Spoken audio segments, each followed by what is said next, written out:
Здравствуйте, значит, я докторант кафедры теплогазоснабжения, вентиляции и сервис. Сейчас инженерная механика переименовалась кафедра. Вам вот сейчас представим солнечный коллектор. Это один из источников, возобновляемых источников энергии. Принцип работы солнечного коллектора.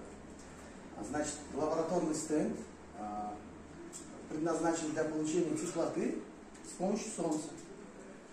У нас имеется плоский коллектор, сама монтажная система.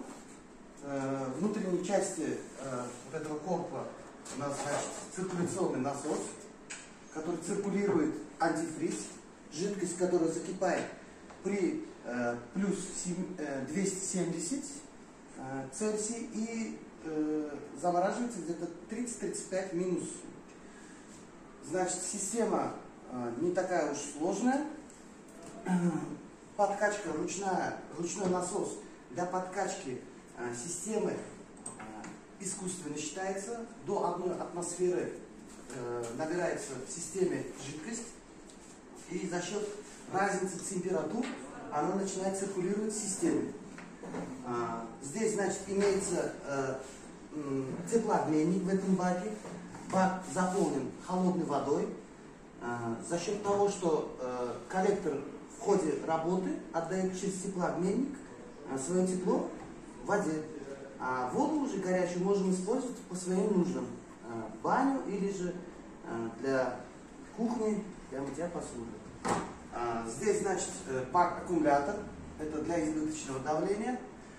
Здесь манометр предназначен на 6 атмосфер. И также сзади него установлен предохранитель, взрывной клапан, тоже на 6 атмосфер. Когда система при нагреве от солнца давление в системе повышается 6 атмосфер, взрывным клапаном удаляется избыток давления.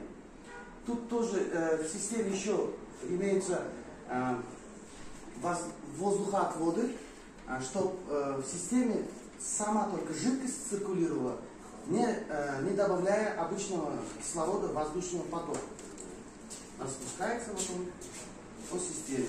Также имеется сепаратор, который очищает жидкость.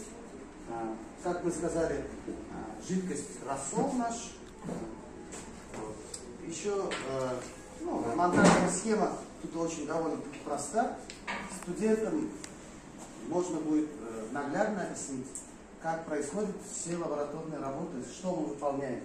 Тут азимут солнца, угол наклона коллектора.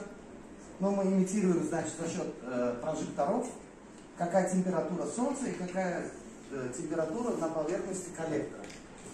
И тем самым, значит,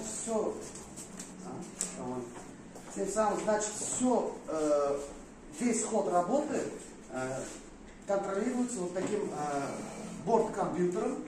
Температуру солнца, температуру теплообменника и давление в системе. Можете рассказать о принципе работы? Как он работает?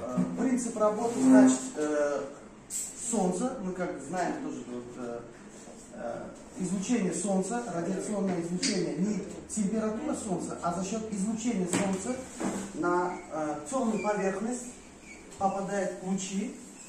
Сзади темной поверхности змееобразно проброшена, значит, медная трубка диаметром 0,5 мм. Значит, она по всему контуру проходит. За счет излучения радиации солнца нагревается и свое тепло, значит, отдает в воде. Тут имеется теплообменник, тоже медный теплообменник. Вот бак для смешивания, значит, холодной и теплой воды. Тут имеется вот расходомер, сколько мы жидкости за энное время передали значит, теплообменнику, и разница температур поступающей жидкости в коллектор и выходной жидкости от температуры показывается. Система полностью защищена. Если сам студент не сможет выполнить какие-то элементарные процессы, там спустить воздух с системы или же набрать определенное давление, то сам компьютер ему в этом поможет. Вот компьютер вот